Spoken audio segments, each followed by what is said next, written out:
Welcome everyone. Welcome everyone to the 2022 winter presentation. I'm joined by Julian, the course manager. We do this every year where we address the members and tell you a little bit about what's going to be happening on the golf course, but also what we've achieved over the last 12 months, or what the guys on the golf course have achieved.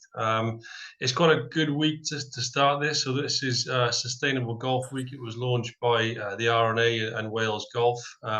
We've been running some campaigns on social media around sustainability and the kind of things that we've got on the course in terms of bodies of water that we've got, and the right hand side of the first where there's some habitats for insects and things like that. So we've been running those campaigns this week. As well, this week or recently as today, we've signed up to On Course, which has been heavily launched by the R&A and Wales Golf again.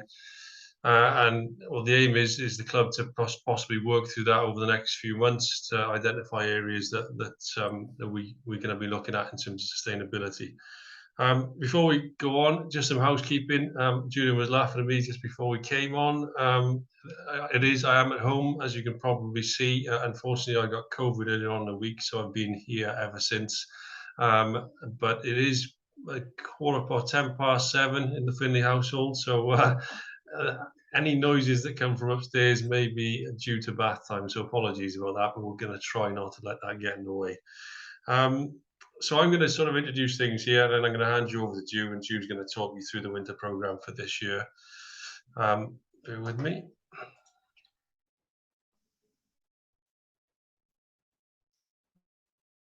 So one of the things we wanted to really outline to the members was what we achieved in 2021. There was some pretty significant investment in the golf course and the machinery and the staff as well last year. And the club, coming out of COVID, did pretty well financially, and we wanted to reinvest that money. And we worked very closely with the treasurer, Chair Green, as well as us as a group of management to try and deliver what we could for the members. So we obviously did the work on the first tee. We reinstated the bunker program. So we did the second last year, and there'll be some more details coming up with Julian's going to share with you in a second.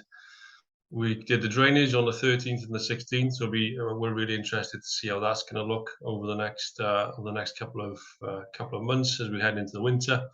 We extended that path on the 14th. We continued our annual commitment of tees and approaches renovations, and we're in the process of doing some of that at the moment.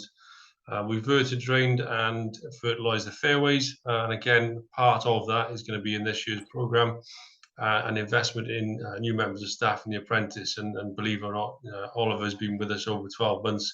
We've really seen him develop over the last 12 months, and I'm pleased to say that he passed his first year of college, which is testament to his hard work, and Julian and the boys looking after him. We invested in some new machinery, some new welfare facilities for the staff, and we continue to work with STRI to make sure that the course is performing from an agronautical aspect, and that it's where we needed to be in terms of numbers. There are still challenges out there at the moment. Machinery is delayed pretty much through every major supplier. So we have got some orders for new machines coming in, but we are being told that they are delayed, and it does cause us a few headaches in terms of when we're going to get that. Costs are obviously rising for suppliers, so we're monitoring that very closely, and the cost of living continues to rise. So all of that really adds up to one thing, and we've got to manage the course and the resources pretty carefully, which is what we've done this year. So the winter program is sort of off the back of work we've done with the treasurer and with the course, with the chair of Greens and the Greens committee, and of course Julian and I sit down and we discuss it. Probably due going back in July, August time. Yes, yeah, if not before that. So it's well planned. We like to sort of put things in place, but we're now Julian's going to go through the plan for 2023 and exactly what we're going to be doing on the course.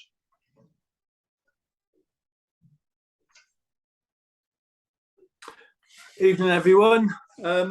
Yeah, as you know, we normally do a presentation at the golf club, but for various reasons, we're going to do it online now. I think it seems to be more people viewing it, to be honest, but it's just important to communicate to members what's going on this winter. There's probably nothing worse than people playing golf and just seeing what they're doing now, sort of thing. But we're just letting you know what's going on, and if you have any questions or anything, feel free. But there's a few areas. I mean, there's so much to do out there constantly, but we sort of tend to prioritise areas which myself, Stuart, Jeff, the Greens Committee, feel is priority. So, firstly, is the first tee area, which we've done a lot of work last year around the tee. But the area here by the buggy park, which you can see, we have turfed that no end of times, and unfortunately, I think it's one of those areas which just needs constant maintenance. So we're just going to run a little few posts, chain and post type thing up the tarmac path there, and then just returf that area. And it's just a matter of moving people, spreading the wear really. And though this fence will become, we'll have gaps in the fence to spread the wear basically.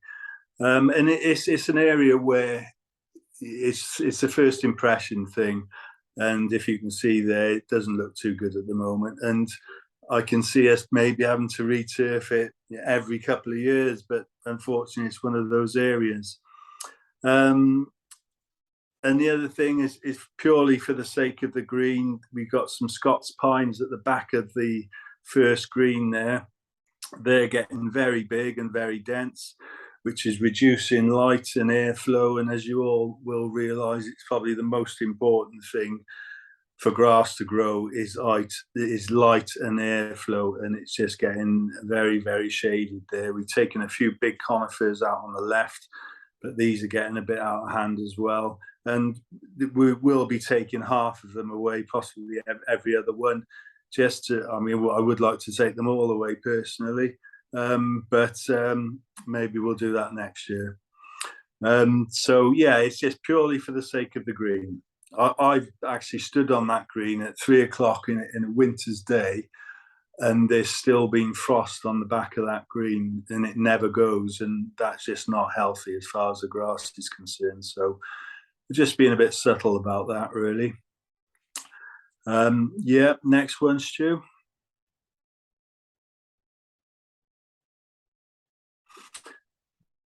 There's again aesthetics. The bins are on their last legs. Jeff, actually, one of my guys, made those probably 6 or 7 years ago, and they haven't done badly. But if you look at them, they're not great.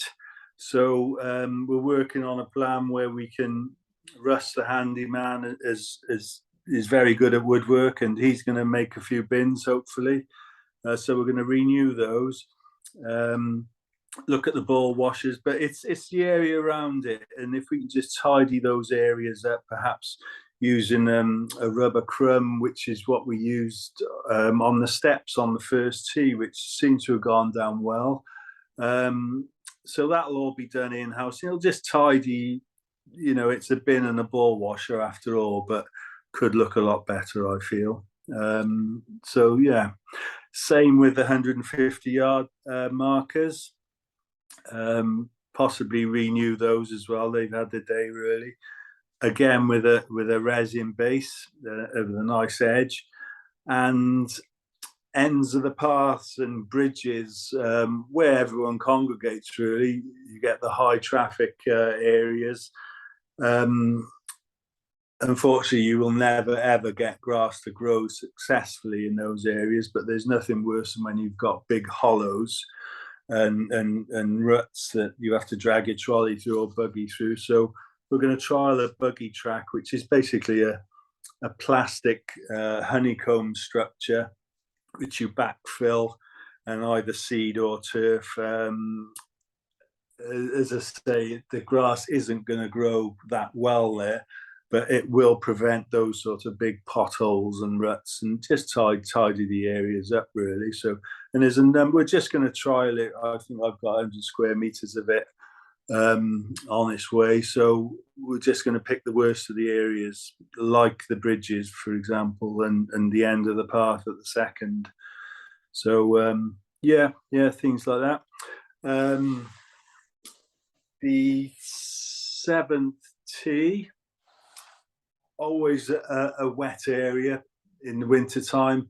Over the last few years, we've guided people through the trees into the back of the winter tee, and then we're forever sanding that area. So what we're going to do on this particular area is, the tees aren't in the best conditions there, particularly the summer tee. It's very uneven, so we're going to strip the turf off that, re-level it, extend it forward slightly, so that tee will become the winter tee and the summer tee. So we're making that tee larger, but most importantly, re-leveling it.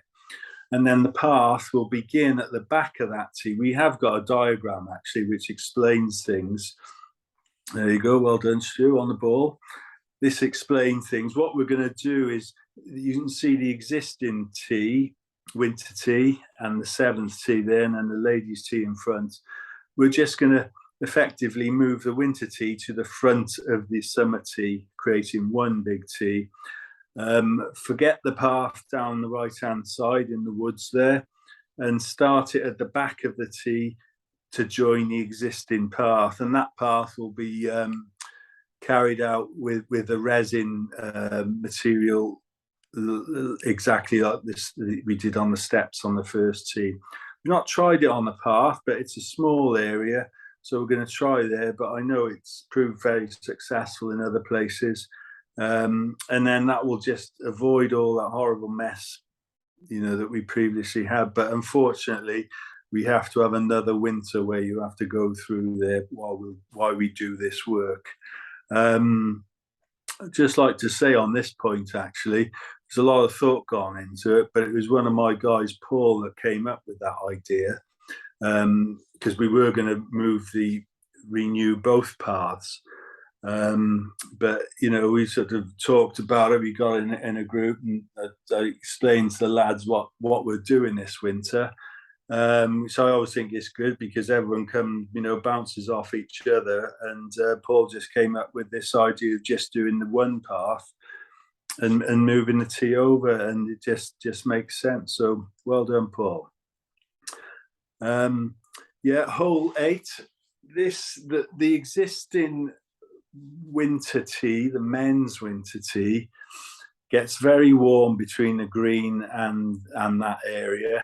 Not only that, it's a health and safety issue from people playing the 7th hole. So what we're going to do there is basically lose that winter tee. And I know the ladies like to play off the right-hand side of their summer tee. So we're going to use the winter tee for the men's on the left-hand side of it as you're playing. And obviously the tee will be kept in pristine condition for the ladies, but the men will just use the left-hand side of that tee.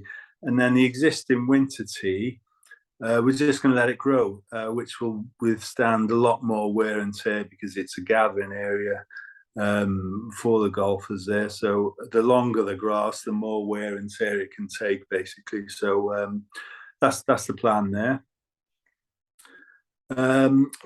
We always like to continue the bunker program for various reasons. We sort of put a stop on it a couple of years ago, but we're back on it now. As I say, we did the 2nd last year, and the 10th we feel, having discussed it in depth with everyone, that's the next hole there. It's a very big bunker on the right-hand side, quite an ugly bunker, even though I did build it. But it's not the best. And over the years, there's a big lip being created there, and it doesn't drain well. It's just not a good bunker. So what we're going to do there is, there you go, Stu. We've got a diagram here, before on the left and later dates. So we're going to make the big one into 2 bunkers and lose the one on the front on the left, and then reshape the one on the back left. This will just create more of an opening to the green, but most importantly, the mound at the front of the existing bunker on the right, we're going to lose that, flatten it, so you effectively have a nice opening to the green. But also, by losing the mound, the bunkers will hopefully become visible on the right-hand side. We will. It's very difficult to say at the moment, but we'll do our best to. We're getting rid of the whole ugly lump of the bunker. Be moving it closer to the green, and then blending in the ground around it. There'll also be a walkway onto the green in between the two new bunkers. But by getting rid of that mound, we're hoping the first bunker will probably start 10 yards, 10 yards into the existing bunker. So you're creating quite a big area in front of the green. But we won't know until the time is right, and we're not going to go making that bunker ridiculous size, so just so you can see the sand. But hopefully it'll work out. As I say, I think by removing that mound and quite a bit of soil, we should achieve this. They'll all be lined and drained properly, and that will be numbered close to, I think it's 18 bunkers completed then. So. And still to this day, you just don't see water in those particular bunkers at all, which is fantastic. One of the biggest problems on the golf course, as far as myself and the boys are concerned, is the hours spent on maintaining bunkers, particularly in the wintertime. You get 20 mil of rain, the sand washes down, and you try shoveling wet sand, putting it back up the faces. It's just an ongoing task, which we're trying to reduce man hours drastically, to be honest. So, that's the 10th there. Just before we move on, if you don't mind, one of the things I think to mention is, probably members don't know this, that Colt was a very big fan of having odd number bunkers, wasn't he? Hence the reason why we're not going to have 4 bunkers there rather than going for 3. You could always have one, Stu. Could have none. I'm probably impressed the members no end if we had none there, to be honest. So, that's the reason behind that. So let's move on. Yeah, thanks to Peter, by the way, for the drawings. He came up, didn't he, virtually overnight, Stu, didn't he, and produced those, which is far better than I could do. I know that.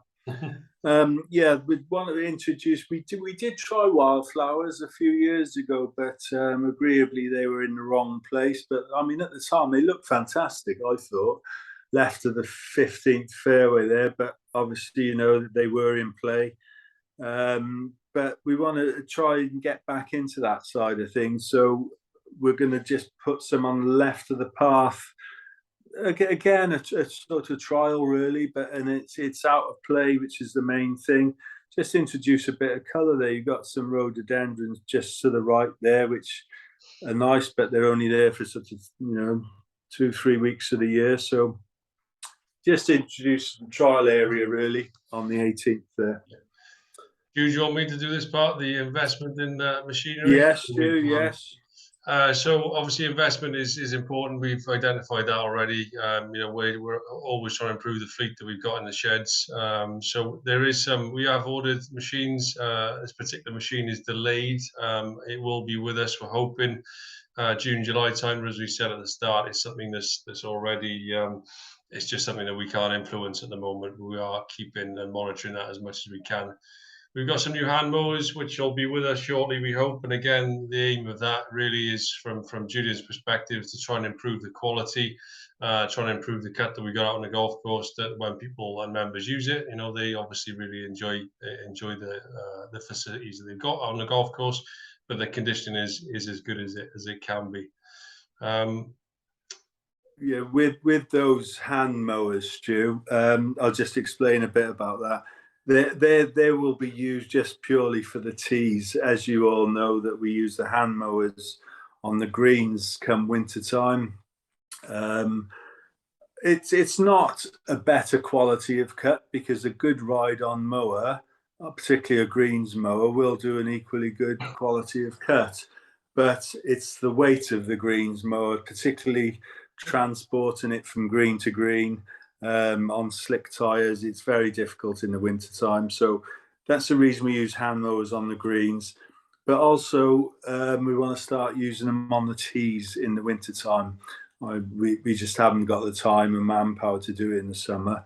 But these particular mowers have got rollers on the back, and they're a rotary mower. And it's just reducing that weight and compaction on the tees during the winter months by using the hand mowers. So we're investing in 3 of those. Aesthetically, they should look quite nice, but it just prevents any wear and tear. You know, we don't like buggies out there, so we're trying to reduce our buggies going out there as much as possible. So yeah, the practice bunker, I think I've come to the conclusion probably many years ago that just simply needs redoing every single year. It gets used so often. I mean, if you look closely there, you can probably, I mean, that was done maybe not even 12 months ago, was it, Stu? It was something like that, 12 months ago. But the build-up of sand there there's probably 18 inches of sand which has just been built up, and you get that lump forming.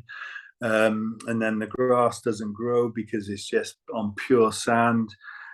So that is just something I really want to probably do every single year, is just to reshape it and not reshape it, just strip the turf off, get rid of all the sand, put some soil back, and it's just becoming a mound there of pure sand. So it's just a refurb, really. I'm going to take this one off you, because this has been one that the members have been talking about to me for quite a while. We get feedback quite often, Ju, I think it's fair to say. We try and listen to most things. One of the things that came through to us was improving the pins, improving the cups, but also having the opportunity to have front, middle and back pin positions which are indicated by colours. So those have been ordered, the flags have been ordered, we're getting new flags, we've got new pins coming in, which will be great for the winter time as well. And we're going to have some new signage ready to go very shortly. So that's Julian and I were quite excited about that one when that got the nod. So we'll be communicating more to the members on that in the next couple of days.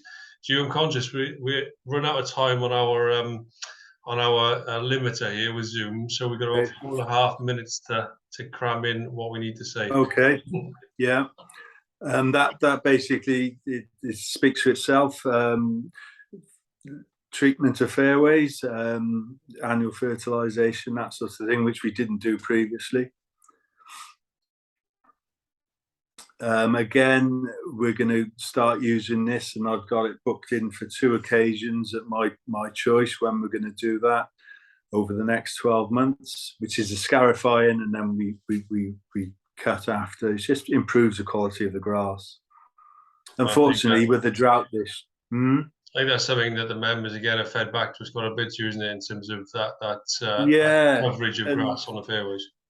Yeah, and unfortunately we had a drought this year, so we didn't really sort of reap the rewards, to be honest. But everything's very much ongoing. Yeah. A lot of tree work to be done. It's the lower branches, the area to the back of the 4th tee, the perimeters of the course, the hedges around the tees. Just a lot of tree work. As I always keep saying, the trees grow without realising, and we didn't do a lot last year, so we're going to try and get on top of that this year. The second conifers as well, we're going to strip those back up to similar to what we did on the right-hand side, just to create more light and airflow on the second tee. That is it, Stu. I think I'm sure the members will agree this is a huge amount that we've tried to focus on as we move through the winter. The boys work hard as they always do. I want to finish off really. This is sadly going to be my last winter presentation sat next to this man. I've enjoyed every one that we've done. We always try to do something different. There's a lot of hard work that goes in the background. A couple of thank yous from me, really. That, you know, obviously there was some drawings in there, like Julian said. Peter Lawson, thanks very much. He turned those around within about 12 hours for us, which was much appreciated. To the chair Green, Jeff, and to the committee who work with us to make these things happen. But more importantly, to Julian and the boys, I've had the pleasure of working with them now for the last 4 years. Ju listens to things and ideas that I've got, and I'm sure it annoys him on occasion. But I've had the real pleasure of working with him. He's been a professional throughout, and he's a perfectionist, which I quite like. He knows what he wants to try and achieve on a golf course, and we've worked closely together to try and put a plan together, which I hope that the members are seeing the benefit of that, and certainly this summer and the past 3 summers we've had has been a big benefit. I suppose the last thing from us, it is the members' golf course, and the one thing that we always say at the end of these presentations, June, I think you'll agree, is rig the bunkers, repairing pitch marks. They still are so important. Putting your divots back, it's your course. Please take care of it. And I know we talk about that quite often in the newsletter. In the recent newsletter, there were some questions that came through, and Nick Perry asked one. I know Julian's going to speak to Nick directly, but most of it's been picked up in this presentation. If there are any other questions, if you want to send those to manager@radagolf.co.uk, and then I will forward those on to committee, or I'll try and answer them myself. But Ju, thanks again, appreciate it. Thanks for your time tonight, and members, I hope you enjoy the presentation. Thanks very much. Thank you, Stu.